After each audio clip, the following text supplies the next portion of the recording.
Hi, this is Miss Wu. Today we are going to look at senior UEC exams. What are the sections that you are going to be tested in this exam? There are actually two papers in this exam, paper 1 and paper 2. Paper 1 is about writing and paper 2 is about reading and language use. Each of them carry 50%. Let's have a look at paper 1. There are two parts in paper 1. Part A is summary writing and section B is continuous writing. For summary writing, it carries 15% and for continuous writing, it carries 35%. For section A, how many words should we write? We should write 150 words in one paragraph. We summarize the points that we want from a passage. So what to summarize? We have to summarize according to the criteria given. So there will be criteria given to tell you what to summarize. And you have to take the points.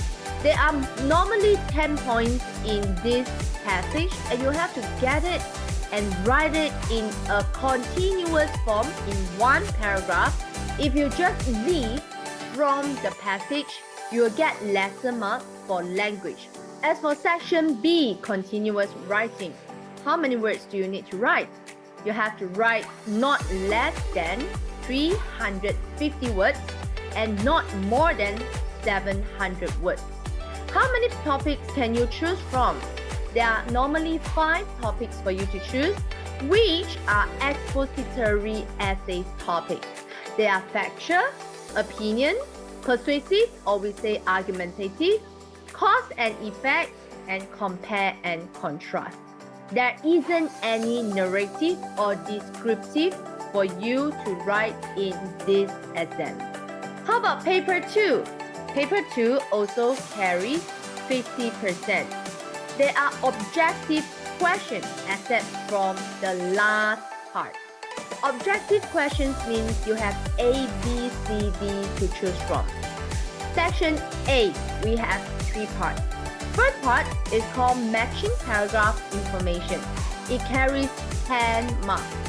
It will ask you to match the information from the passage, which is normally about 500 words.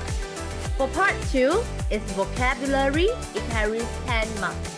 And for part 3 is comprehension. It carries another 10 marks. For section B, part 1 is error identification. Also carries 10 marks. And for part 2 in section B is for you to fill in the blanks with the correct word form and it carries 10 marks. So except from word form, all the other parts here are objective questions. You have to shade your answer in the O card provided for you. So do you want to know more about how do we prepare for the exam? You can always join us for a 12-lesson preparation course and you will know more about it. I'm waiting for you to join.